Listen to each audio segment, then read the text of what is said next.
Hey everyone, it's Minus here and welcome back to another episode of Let's Play Professor Layton and the Unwound Future. In the last episode we got up to this casino, and in this episode I guess we can have a look around, but I don't think we'll really find anything because we got the hint coins and the hidden puzzle that people were telling me about. So let's just go in the building. Good evening, sir. May I please see your membership card? What membership card? Oh, it's members only, of course. Let me guess, it's members only, but you'll still let me in if I solve a puzzle. No, yeah, figures. Just need to test your intellect. If you can solve this puzzle, I'll let you in without a card. Great bouncing work. Awesome. This fellow seems awfully focused on your hat as well. Is there any greater proof of one's gentlemanly nature than a fine top hat? Agreed. Agreed. Puzzle number 27, a game of cards. This is a photograph of two gentlemen playing a game of cards. They don't really look like gentlemen, they look more like young boys, but okay. Everybody who sees this photograph points to the same thing and says something like, someone has no idea what he's doing. Circle the part of the photograph these people are referring to. Okay. So, someone has no idea what they're doing. So, okay. What exactly can we circle here? Like, is there anything... Okay, we can circle his hand, we can circle his hand, we can probably circle the cards on the table. Is there anything else we can circle? I can circle that guy, not the sweets, the wine, I guess. And that's it. So, oh, and the chair over there for some reason. So there's a chair over there, the two hands, the thing on the table, then that guy and the wine. So... someone has no idea what they're doing. Okay, let's go through them each in turn. So this chair over here, I don't see what's wrong with that chair. It's a nice chair. It's a fine chair. It looks to be well crafted. It's probably made of mahogany and is pretty sturdy. It looks different from the other chairs, like that one. It looks very, very different from that chair. You know, they must have a variety of chairs at this establishment. That's okay. Let's move on. So let's look at that hand there. He's got an ace of spades. He's looking at it, he's touching it, he's feeling it, he's stroking it. It's a good ace of spades, but it's just an ace of spades. What about his card on the table? That's a weird card. I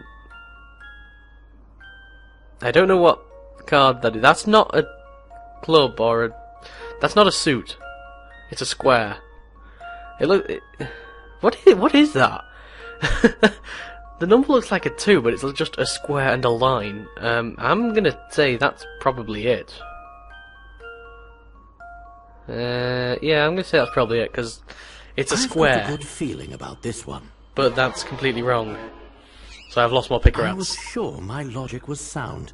Yeah, I was pretty sure my logic was sound as well, in that I actually used logic. I don't... wait, really? That's not right. It's a freaking square. Alright, let's not dwell on that, I guess. This guy over here... no, let's look at this hand. Why not? That hand... I think I see a problem. I think I see that he's looking at the top right of each card when that's not where the number's printed. Because I have seen that before in a puzzle. I cannot remember when. I'm gonna go with that because I think I've seen this kind of thing before. I've got a good feeling about this one. And I'm correct. Yay! Few things satisfy like a puzzle solved. Few things satisfy like a puzzle solved. Yeah, the numbers are printed on the top left and bottom right, so if you're holding it like that, then you won't be able to see the numbers. Which is kind of silly. That was okay, expertly solved, sir. I lost some more picker outs, that was annoying. I don't see what was with that square on the table. That really still doesn't make sense to me. Just look at these fountains and the floors. This place must have cost a fortune to build. Try and keep your voice down. Why did they let the kid into the casino again? I don't know. Yeah, whatever. I understand the feeling. It's also quite large. Finding your future self may prove quite the challenge. So you're... He's the future me? It's good to finally meet you, Professor. Or rather, I suppose I should say it's nice to see you again. It's me, Luke Triton.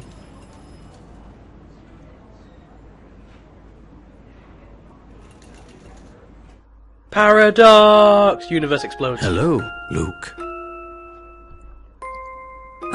Hi, Professor. Oh, you're talking to him. Well, obviously. That wasn't even confusing at all. This is going to take some getting used to. I can't believe how small I used to be. I'm not that small. Yeah, you are.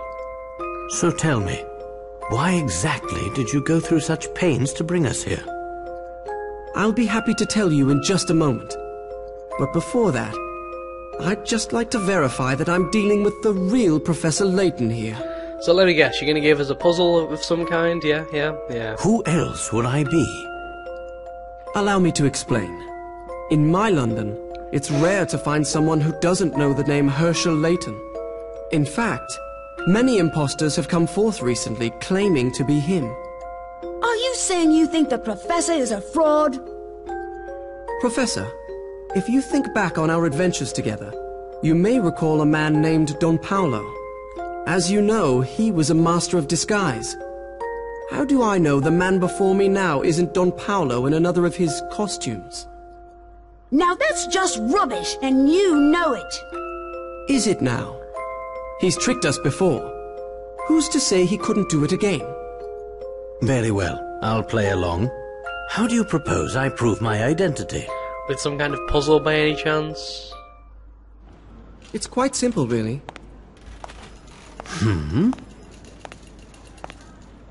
Professor, I challenge you to a battle of wits!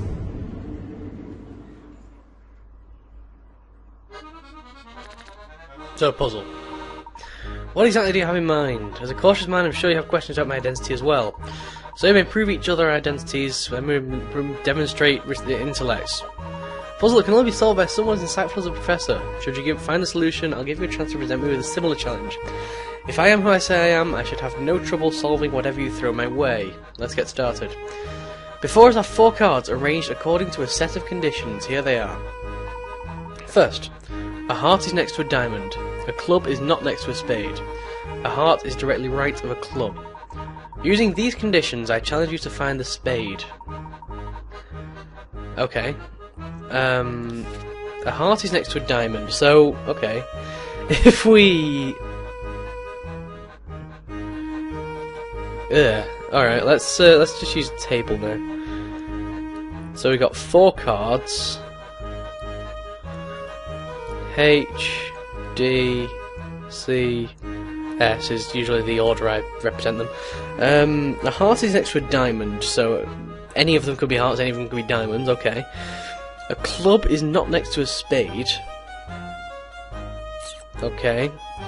A heart is to the immediate right of a club, so the first thing I can say is that that is not a heart.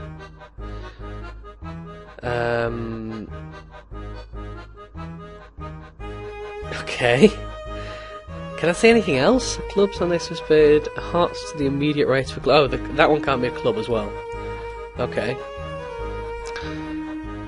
Club is not next to a spade. So if the club is... No. Okay, so if this is a... Do we know that they're all... that one's a heart, one's a diamond, one's a club, one's a spade? Yes, it must be. Okay. If that's the spade, then the club can't go anywhere. No, I don't want to erase all, that would just be annoying. So that can't be a spade, okay. Based on that,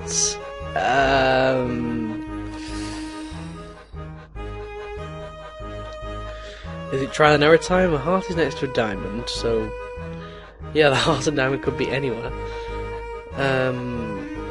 A club is not next to a spade. Okay, what if we just try one thing? So if we assume that's right, then that one must be right. A heart is to the immediate right of a club, so that must be right. No, diamond is next to a heart, which means that must be right, and the spade is not next to a club, so that must be right.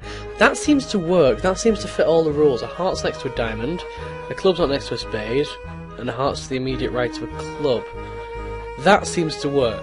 I'm not sure if that's the only solution, but that certainly is a solution, so I'm going to just tap the last one. I was correct. That's good. Yeah, so I pretty much stumbled across that trial and error, but, okay. Now we're presenting him with a puzzle. I enjoyed the idea behind your puzzle, so he's going to do something similar. This is weird. Here are the conditions for my pull cards. A club sits directly to the right of a heart. A diamond's the far left or right card and has a heart next to it. A club is also the far left or right card. Using these conditions, I challenge you to find a spade. So, why am I doing this? Isn't future Luke supposed to be doing this? Okay. Okay. Let's get... Oh, right, he's doing it. Oh, do I have to see if he's correct? You almost had me there, but as you know, this puzzle is flawed, it's unsolvable.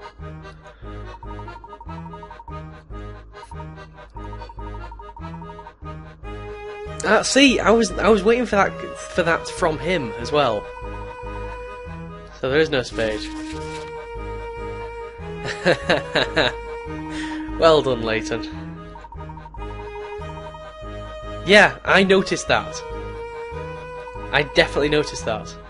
When you leave in a loophole like that, it can make the puzzle unsolvable. Save a mission can also open the door to alternate solutions. You're intentionally presenting me with a puzzle that, when examined closely, is actually incomplete. The real test was if I catch on. I caught on! It seems you're the genuine article, Professor. I'm glad to see that I've finally convinced you. To be honest, I was convinced from the beginning. But I just couldn't pass up the opportunity to pit myself against my mentor in a battle of wits. I'm flattered, I suppose. Out with it already! Why did you call us here? There's too many eyes on us here. There's a supply room in the back where we can talk, and suddenly the voice acting stopped for some reason. So we've solved future Luke. The young man calling himself Luke Triton turns out to be an older Luke from 10 years in the future. We already knew this about 50 episodes ago. He wrote to his mentor and friend to request help. Okay, this is the storage room, so there's a hint coin there, and a hint coin there. So anything we can explore in here, we've just about got time, I guess, to explore a little bit. These lockers are Loctites, that's what lockers are for. Lockers, locking things up. What do you want? Professor Layton, Luke, welcome to London of the future. It looks more like a supply closet. Still not convinced? You met with Dr. Schrader, didn't you? The toll time has taken on the good doctor. Yeah, that seems to be the case. What if fair London has... Yeah, if you don't believe that we're in the future now, then really...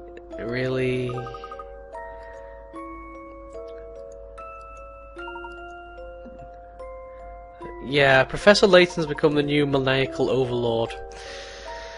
That's pretty obvious now, I think. If it's not Don Paolo, who is it? What do you think, Professor? He already knows. His name is Herschel Layton. That evil genius is you. What?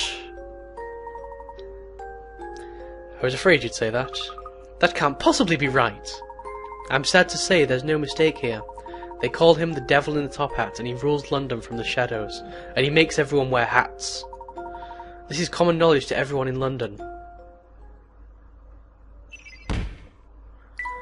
The city of future London is under the control of an evil Layton, who is using the family to enforce his authority.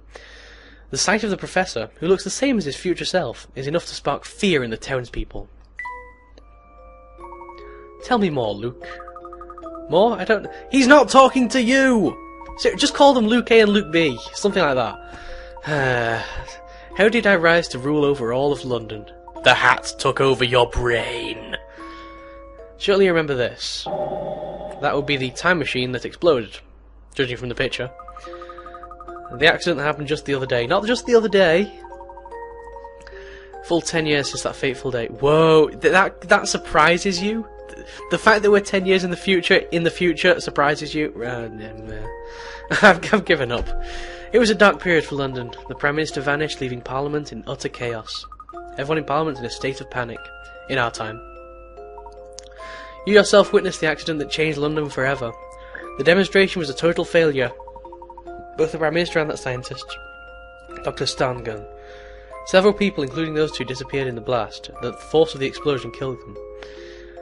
A few of Dr. Stangun's assistants vanished in the blast as well. That's the story in the papers. What if I told you Stangun was still alive? I'd tell you this is the end of the episode, because we're on 15-20 seconds. So, see you next time, folks!